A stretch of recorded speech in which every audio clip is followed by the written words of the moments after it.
RAS Kesarlal Meena के WhatsApp group में forward के मैसेज ने खलबली मचा दी और इस व्हाट्सएप ग्रुप में हिंदू देवी देवताओं के लिए अपमानजनक टिप्पणियां की गई। हालांकि उन्होंने इसे गलती से फॉरवर्ड किया जाना बताकर माफी भी मांगी है। केसरीलाल मीणा से खास बातचीत की है सहयोगी डॉक्टर ऋतुराज शर्मा ने। एक व्हाट्सएप ग्रुप पर मैसेज आता है और एक बवाल खड़ा हो जाता है। हमारे पास ऐसा व्हाट्सएप ग्रुप पे मैसेज है और उसी सिलसिले में बातचीत करने के लिए हमारे साथ हैं आरएएस केसरलाल मीणा, जिनके व्हाट्सएप ग्रुप पर मैसेज के बाद हड़कंप मच गया। किस तरह का हड़कंप मच गया था और क्या बवाल हो गया, एकदम से बताओ। एक किसी अन्य ग्रुप से मेरे पास कोई व्हाट्सएप मैसेज आया था, उसको मैं देख रहा था। उसके बाद इसी दौरान आरएस ग्रुप का कोई मैसेज आया तो उसको देखा तो वो उस पर क्लिक होकर फॉरवर्ड हो गया। वो गलती से हो गया, मैंने देखा नहीं। उसके बाद न तो मेरी कोई इस प्रकार की दुर्भावना थी, न मैं किसी प्रकार के धर्म का कोई विरोधी हूँ। मैं सभी धर्मों का समान आदर करता हूँ और मैं सनातन को मानता हूँ और मैं सनातन धर्म के सभी देवी देवताओं को मानता हूँ। मेरा न तो कोई इसके प्रति कोई गलत उद्देश्य था, न है न रहेगा।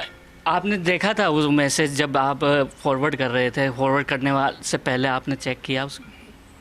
नहीं, मैंने उसको पूरा चेक नहीं किया। मैंने शुरू के 1-2 लाइन देखी थी, उसके बाद मैंने फॉरवर्ड नहीं किया। वो 7 से हो गया।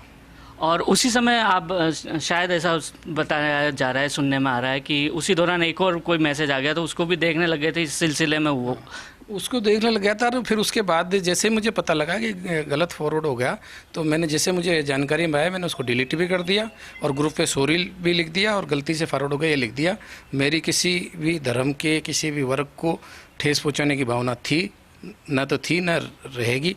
ऐसी किसी प्रकार की मेरा उद्देश्य नहीं था। इसके बाद फ़ोन भी आया आपके पास?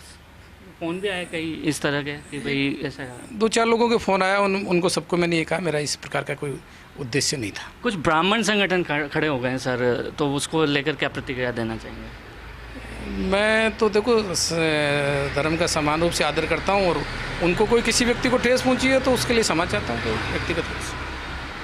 तो ये हैं केसरलाल मीणा। इन्होंने अपनी सफाई में ये कहा है कि जब मैसेज आया और उनको पता चला कि अपनी गलती का जब एहसास हुआ तो तुरंत ही डिलीट कर दिया गया था और उस व्हाट्सएप ग्रुप से एग्ज़िट हो गया और उनके द्वारा क्रिएट किया गया कोई मैसेज नहीं था। इसके साथ ही वे क्षमा भी मांगते हैं अगर किसी की भावना को ठेस पहुंचाई गई हो तो। कैमरा पर्सन इकबाल के साथ Rituraj Sharma, First India News, Jaipur.